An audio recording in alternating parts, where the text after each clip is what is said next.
The blizzard howls, burying a mother and her newborn. This cold can't take another innocent life. The mountain man roars, his breath frosting. Her body lies frozen, a silent testament to a desperate fight. He sees a detail in the infant's icy cradle, an impossible spark. What he discovers next shatters his solitude and tests the very limits of survival. Far from the towns that scurried with trivial lives, lived a man forged by the same granite and ice that defined his existence. He was known only as the Mountain Man, a name whispered with a mix of awe and trepidation by the few who ever ventured close enough to his solitary domain.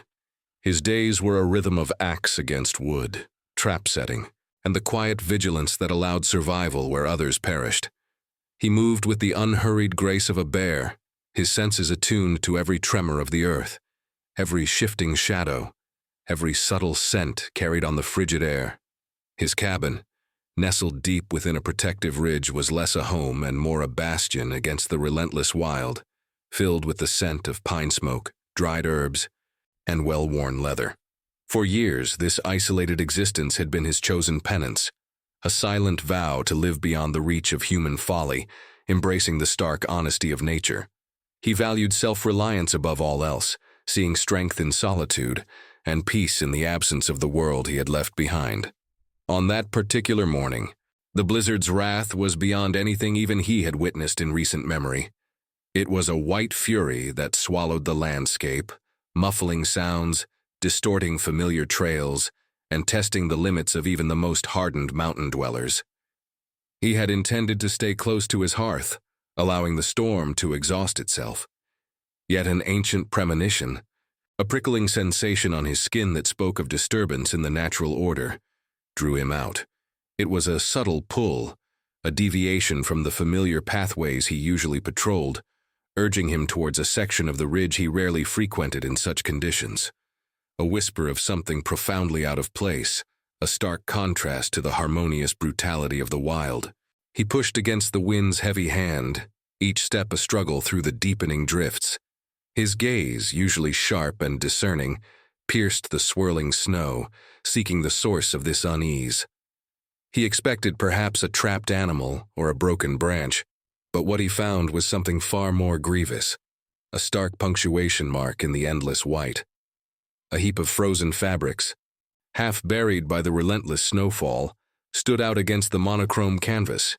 He approached with caution, his heart thrumming a forgotten rhythm, a strange sense of dread mingling with an even stranger, almost paternal protectiveness. The fabric, once soft and perhaps colorful, was now rigid with ice clinging to what lay beneath. It was then he saw her, a woman, her face serene even in death, her body a shield against the murderous cold. He knelt, his heavy gloves brushing away the snow, revealing her final, desperate embrace. She held a bundled form close to her chest, a silent offering to the unforgiving mountain. Her sacrifice was profound, her stillness absolute.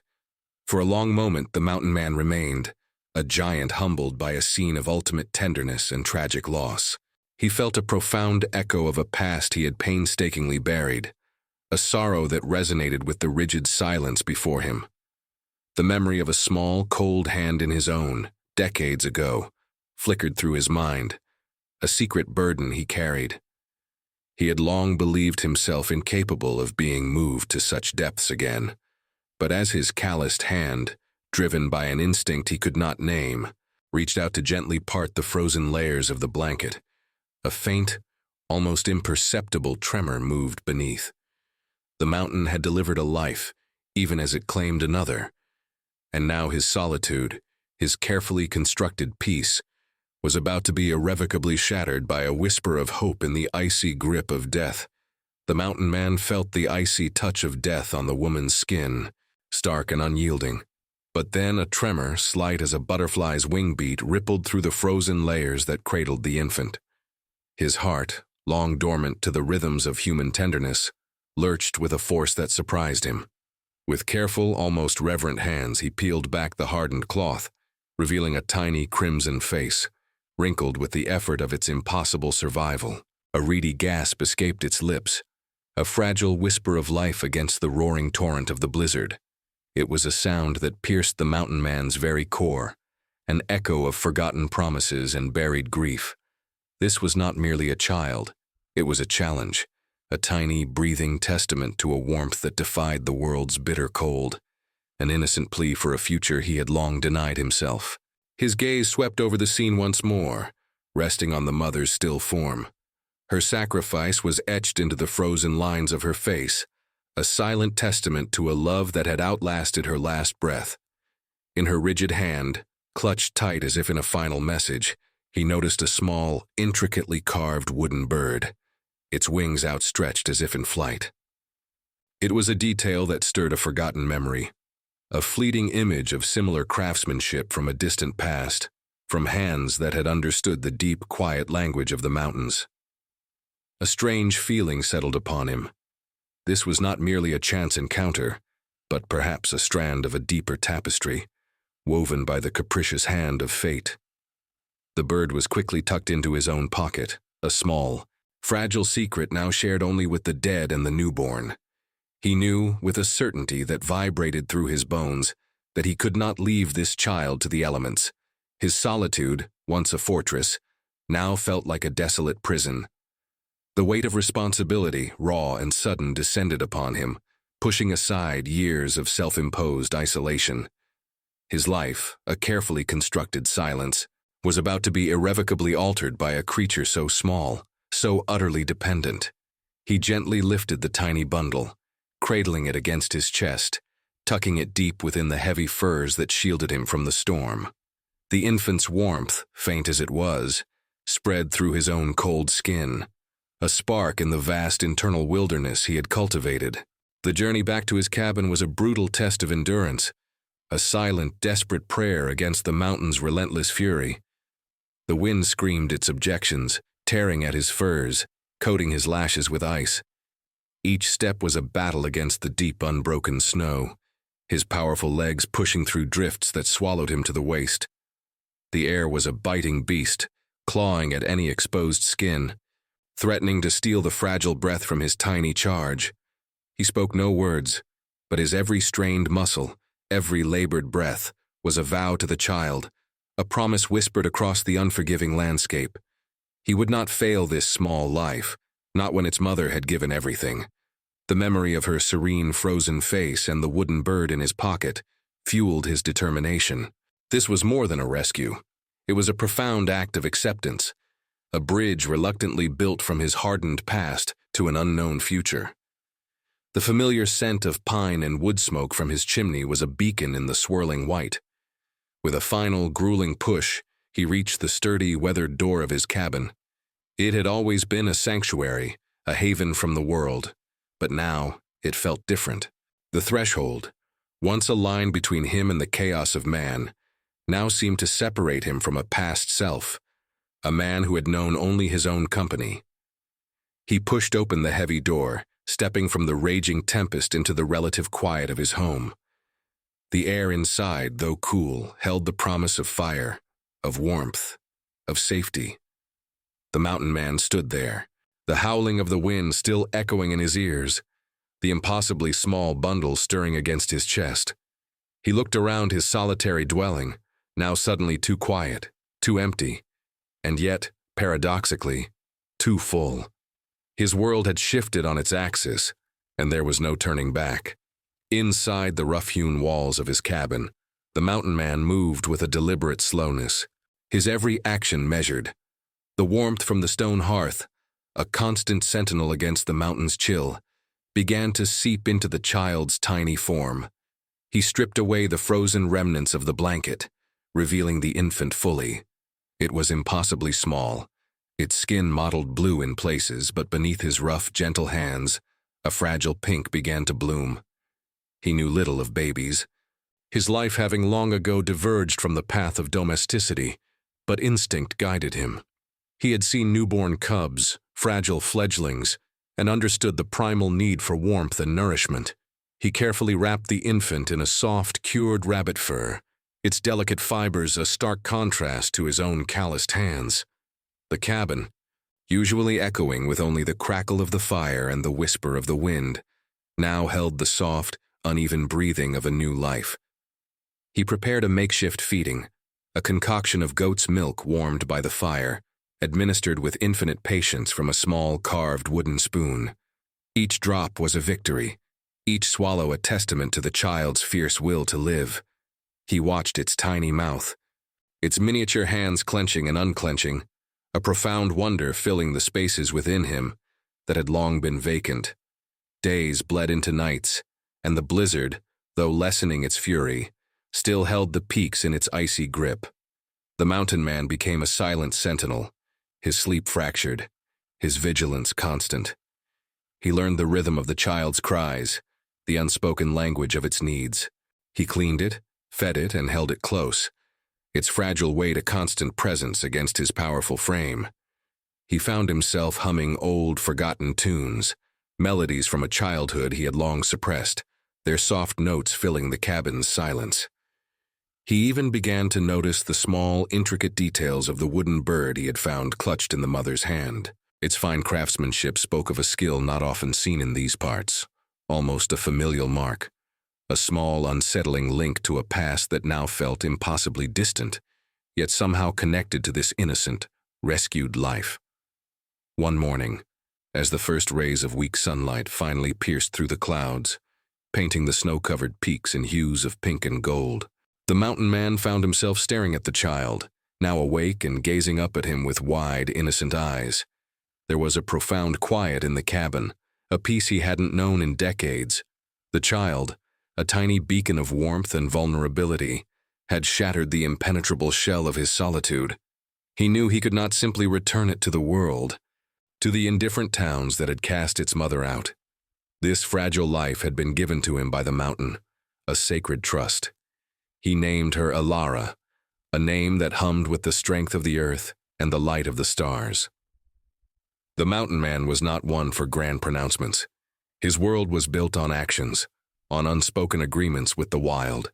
As the days stretched into weeks, and Alara grew stronger, her cries giving way to coos and gurgles, the arrangement in his mind solidified. He would care for her. He would protect her. This small, unexpected life, sprung from the very maw of winter, would be his. His cabin, once a hermitage, would become her sanctuary.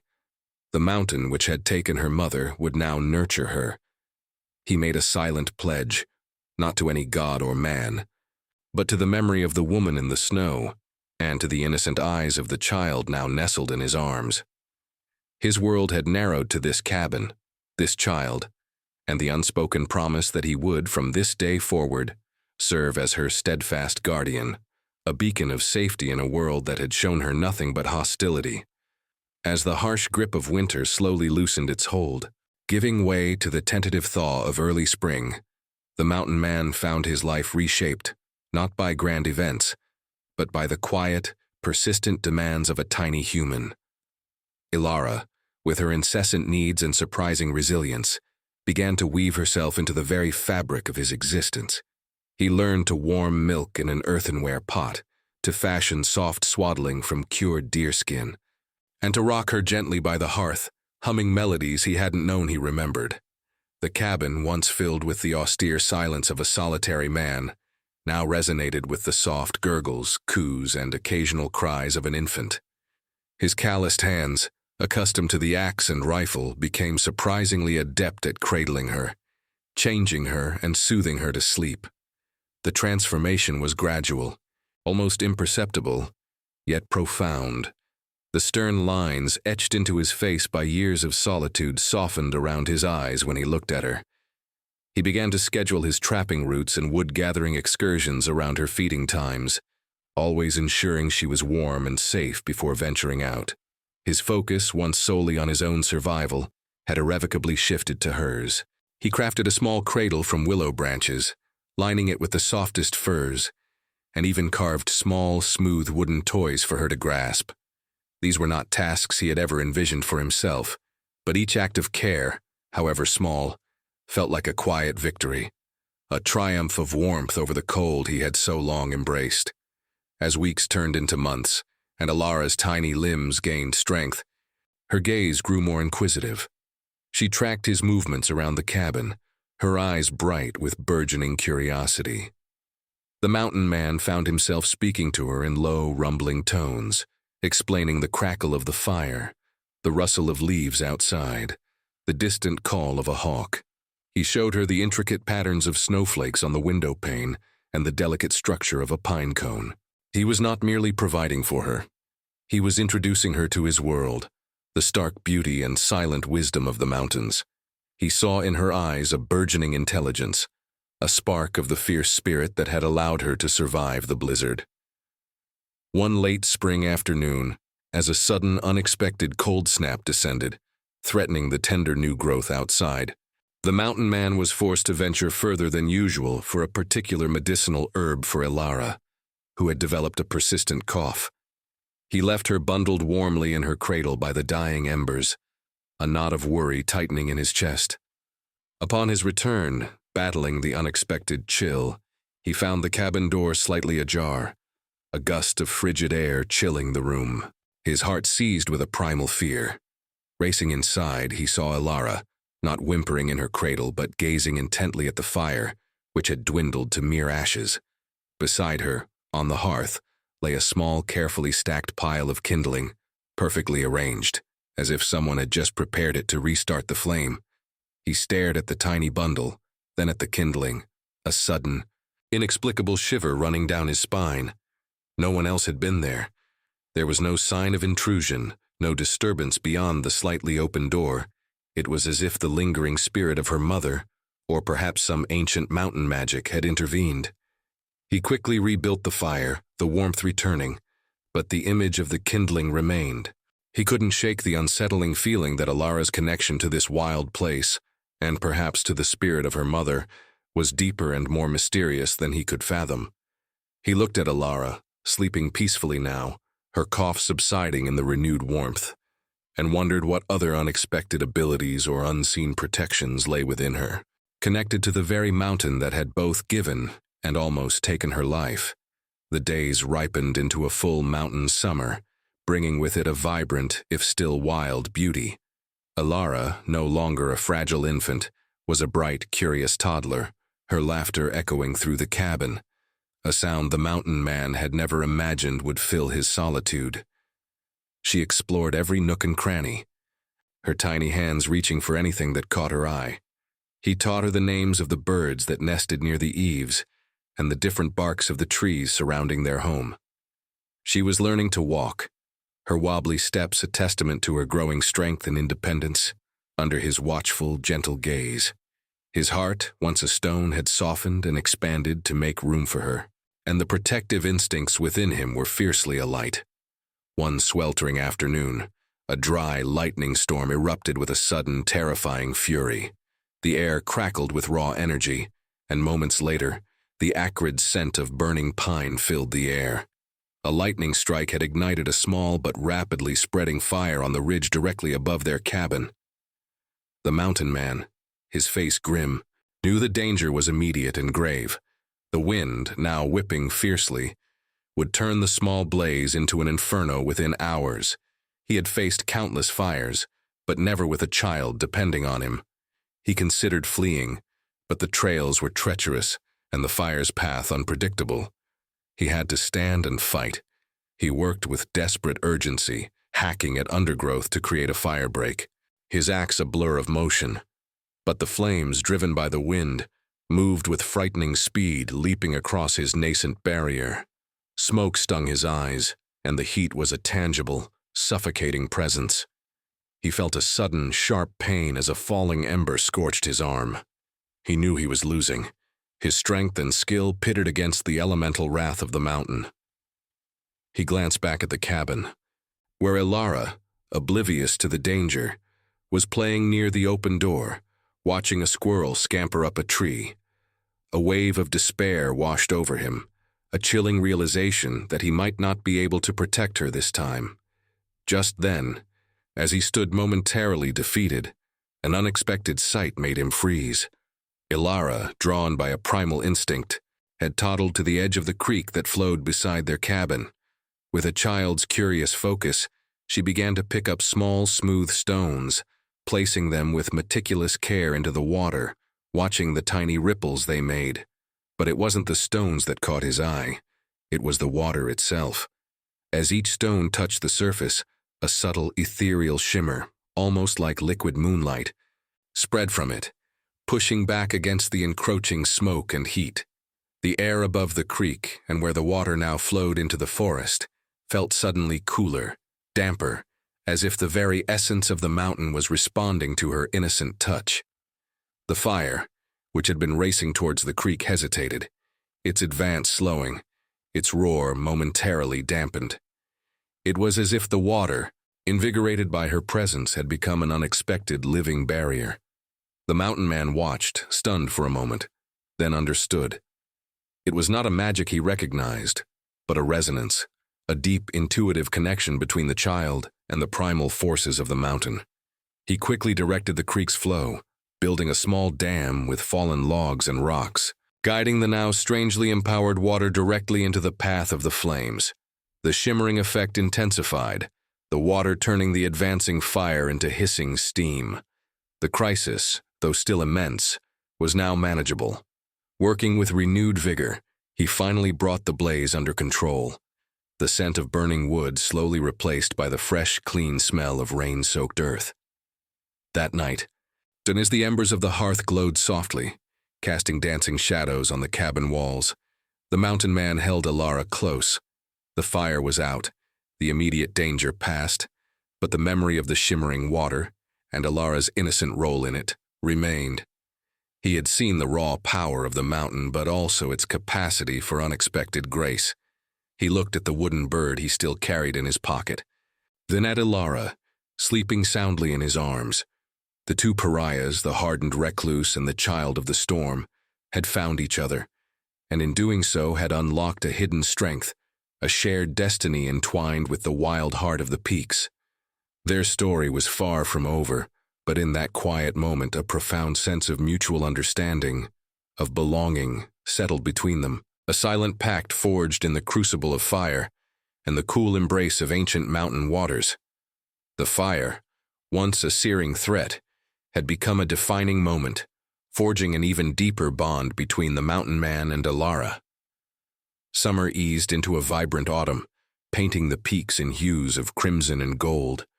Their days settled into a comfortable rhythm of shared tasks and quiet companionship. He taught her to identify edible berries and medicinal plants, her small fingers carefully plucking leaves, her eyes bright with concentration. He would carve small figures from fallen branches, while she sat beside him, mimicking his movements with her own tiny stick, her imagination taking flight in the silent cabin. The sound of her laughter, unrestrained and pure, was a melody that now defined his existence, a stark contrast to the hollow silence he had once known. Their conversations, though simple, held a profound intimacy. He spoke of the mountain's creatures, of the changing seasons, of the wisdom gleaned from years of solitary observation. Alara, in turn, shared her childlike observations, her innocent questions often sparking forgotten memories within him. One evening, as the first snowflakes began to dance outside their window, blanketing the world in a pristine white, he spoke of his own past, a whispered confession he had held captive for decades. He told her of a love lost, a promise broken, and the pain that had driven him to seek refuge in the highest peaks. He spoke of a family, long gone, and the crushing weight of their memory. In turn, Alara, with the intuitive wisdom of a child, shared fragmented memories of her mother, not in words, but in the way she would clutch the small wooden bird he still kept, tracing its smooth, familiar lines. It was during one such quiet evening, as Alara gently held the wooden bird, that the mountain man noticed a detail he had overlooked for years.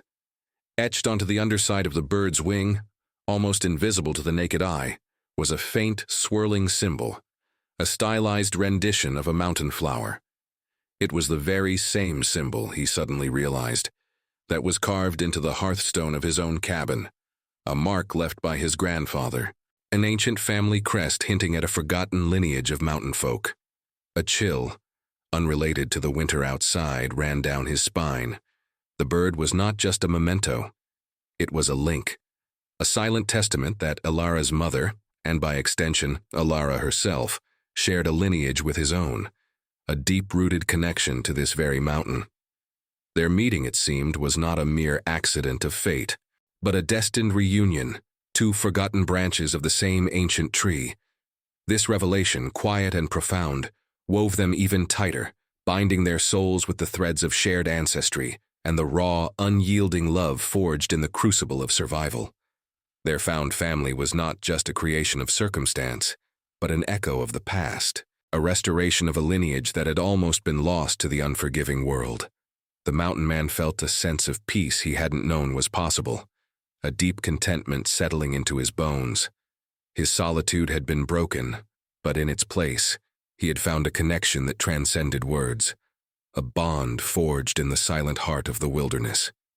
He looked at Alara, her head nestled against his chest, her soft hair brushing his beard, and saw not just a child, but a piece of his own past, a beacon for his future. The following morning, however, as the first light painted the eastern sky in soft pastels, a faint, rhythmic thud echoed through the crisp air, carried on the wind from the valley below.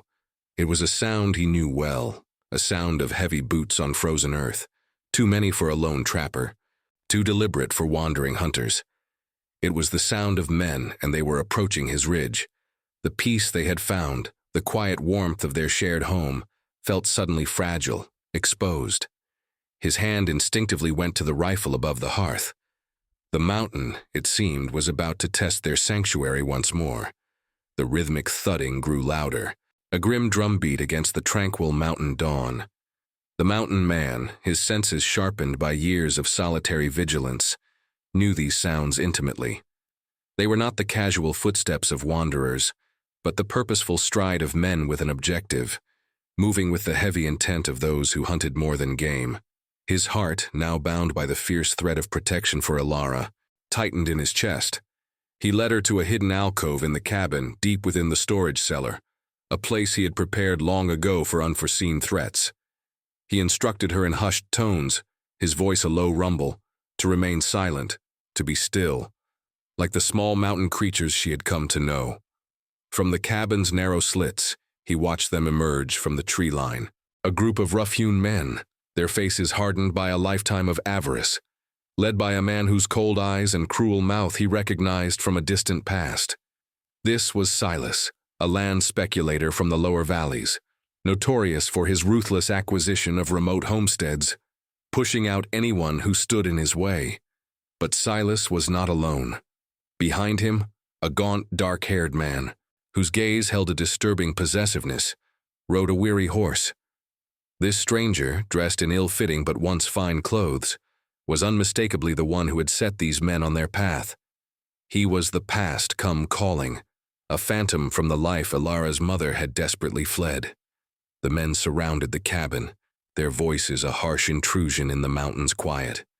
Silas spoke first, his words laced with false civility, demanding access, claiming ownership of the land and its resources. He spoke of rumors, of a child, insinuating that the mountain man had stolen what was not his.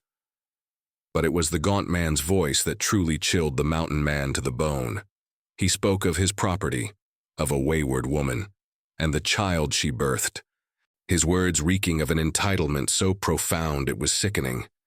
He referred to Alara's mother by a name the mountain man had never known, a name he quickly buried, vowing never to utter it again. This man, Alara's biological father, was not here for reconciliation or remorse, but to reclaim what he saw as his, fueled by a twisted sense of family honor and patriarchal claim.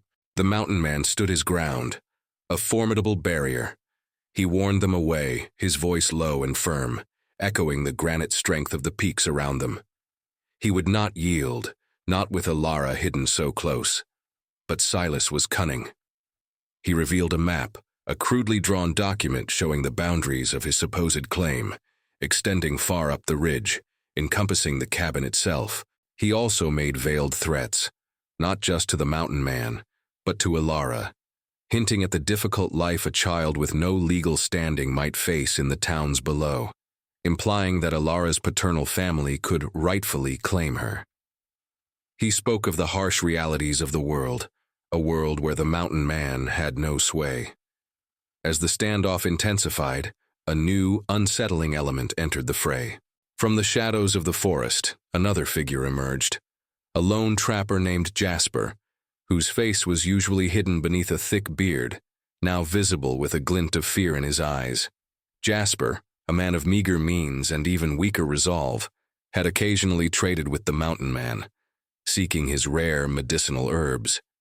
He had always been grateful for the mountain man's fair dealings. But now, Jasper moved to stand beside Silas, his expression a mixture of shame and desperation. He carried a small, tarnished silver locket, a small token, the mountain man realized with a sickening lurch, that he had once given to Jasper in exchange for help with a particularly difficult trap. It was a sign of betrayal, a confession that Silas had bought Jasper's loyalty, or at least his silence, with promises of land or gold. The mountain man understood then. Silas had been gathering information, perhaps from Jasper, using his occasional contact to learn of the mountain man's activities, and crucially, of Alara's presence. They knew his weaknesses, his vulnerabilities. The gaunt man's desire for the child, fueled by pride and a need to control what he perceived as his legacy, combined with Silas's greed for the land, created an almost insurmountable force. The mountain man's sanctuary was compromised, his protective wall breached not just by brute force, but by insidious knowledge. He looked at the faces arrayed against him, at the glint of steel and the cold fire in their eyes. He knew he could fight, but a direct confrontation would put Alara in unimaginable danger. He made a silent, agonizing choice.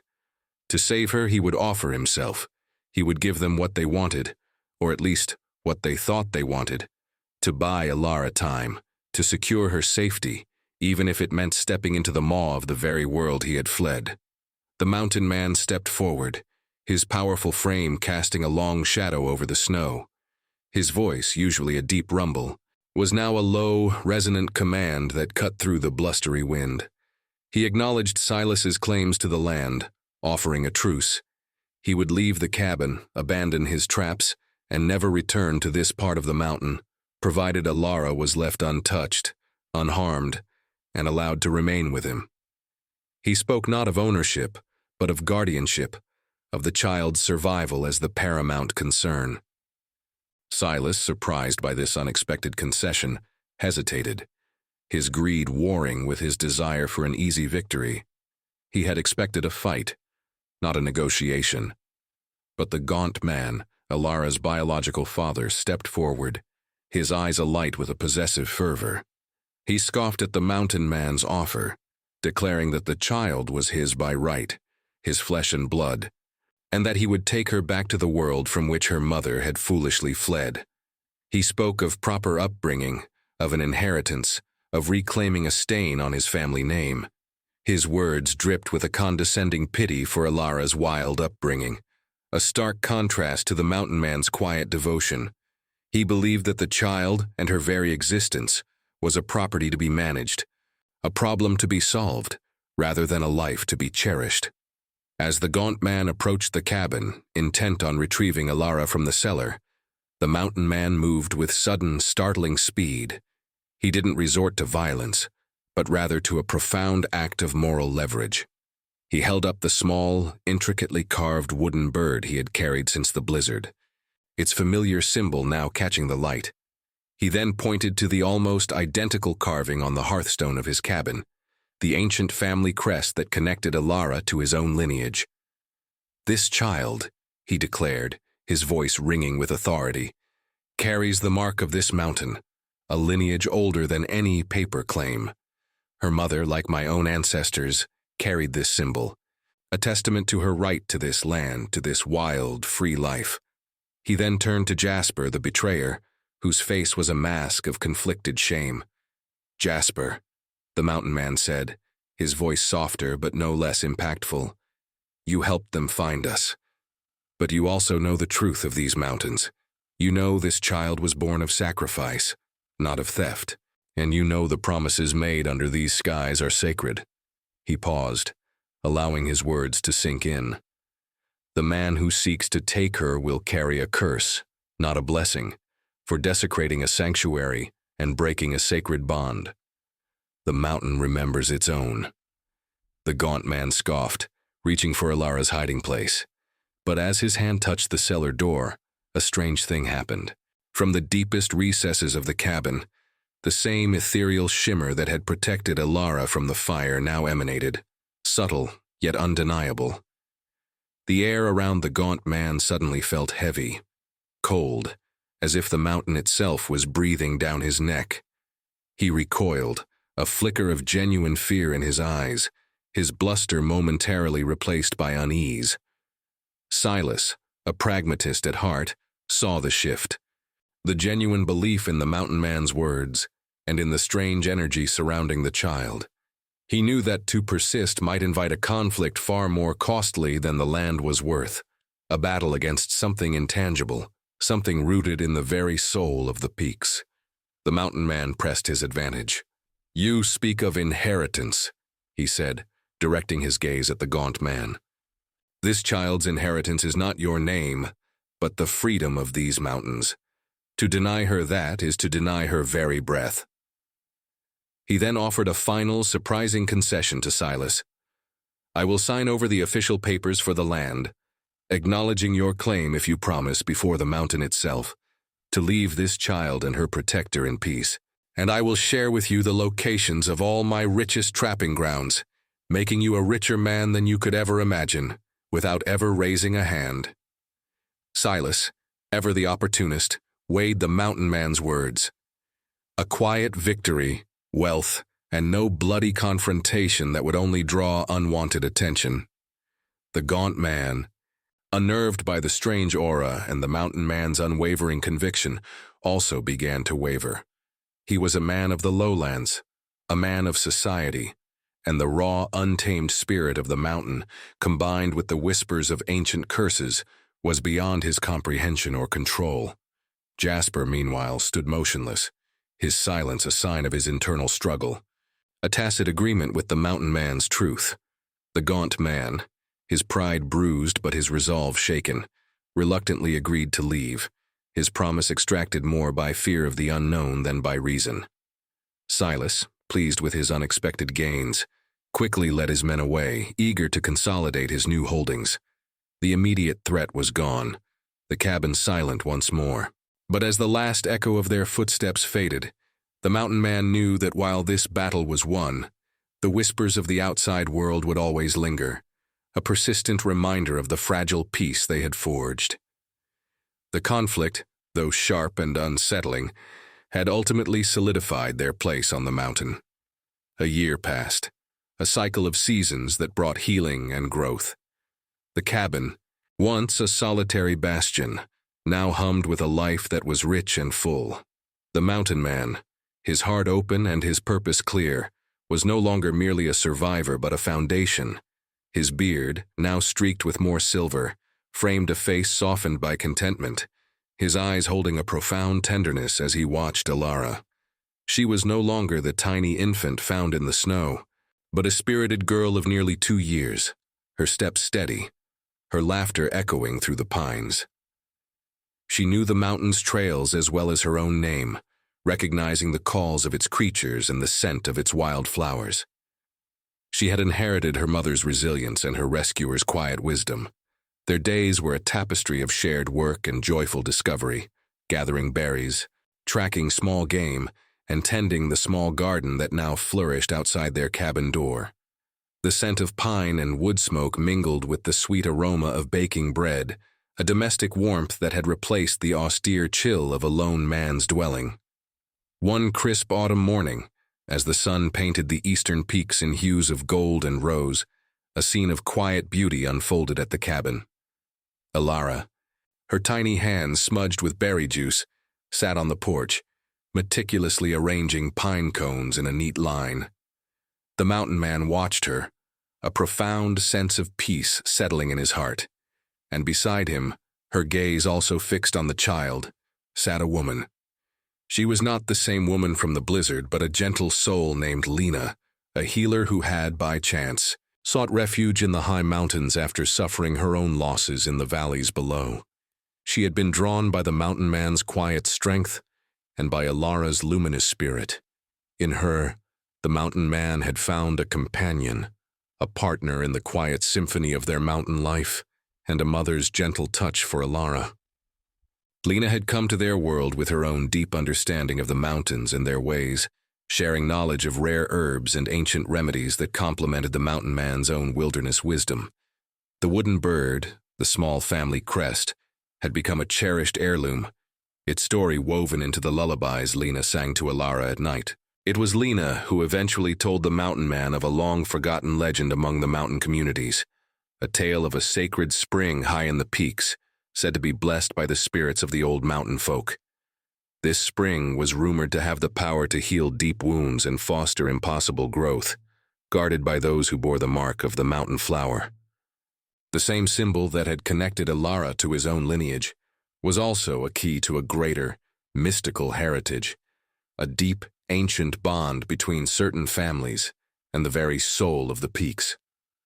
The mountain man now understood the shimmering water, the fire's hesitation, the deep connection Alara shared with their home. The little girl, born of winter's harshness, was not just his found family. She was a living embodiment of the mountain's enduring spirit, a keeper of an ancient magic that protected and nurtured. His cabin was no longer merely a sanctuary. It was a home, a thriving hearth where a new family, bound by love, shared ancestry, and the quiet magic of the wild flourished. The path to redemption was rarely straight, often arduous, and sometimes it arrived in the most unexpected form, a tiny frozen bundle found in the snow. For the mountain man, who had sought solace in isolation, true strength was found not in solitude, but in the unwavering embrace of love, in the fierce protection of a child, and in the quiet understanding that home was not a place built of logs and stone, but a feeling of belonging, forged in the heart of the untamed, majestic mountains. Did you enjoy this journey? Tell us from what corner of the world you're watching this story from. Leave your comment, and to make sure you don't miss the next adventure, subscribe to the channel.